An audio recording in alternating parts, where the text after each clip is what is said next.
एका गावामध्ये एक साधू राहत होता. हे साधू जेव्हा जेव्हा नाचायचे तेव्हा तेव्हा पाऊस पडायचा. गावकरी सुद्धा साधूवर खूप खुश होते. जेव्हाही गावकऱ्यांना पाऊस पडावा असे वाटत होते तेव्हा जाऊन साधूला नाचायला सांगायचे आणि साधू नाचतात पाऊस सुद्धा पडायचा. एके दिवशी त्या गावामध्ये 4 तरुण आले. गावकऱ्यांनी या तरुणांना चमत्कारी साधूंविषयी सांगितले. त्या मुलांना यावर विश्वासच बसत नव्हता.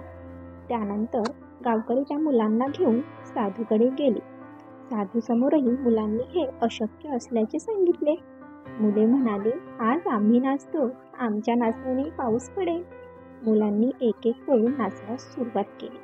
पहिला मुलगा 10 मिनिटं नाचला परंतु पाऊस पडला नाही. दुसरा मुलगा अर्धा तास नाचला तरीही पाऊस पडला नाही. अशा प्रकारे इतर 2 मुलेही नाचले परंतु पाऊस पडला नाही. आता साधू नाचू लागले परंतु 2 तास झाले तरीही पाऊस पडला नाही.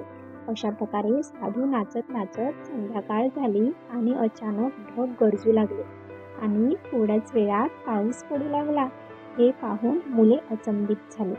मुलांनी या चमत्कारामागचे कारण विचारल्यानंतर साधूने सांगितले की एकतर या गावकऱ्याचा माझ्यावर अतूट विश्वास आहे आणि माझा देवावर. दुसरे कारण, पाऊस पडत नाही तोपर्यंत मी नाचत राहतो. मग कितीही उशीर झाला तरी नाचणे थांबत नाही.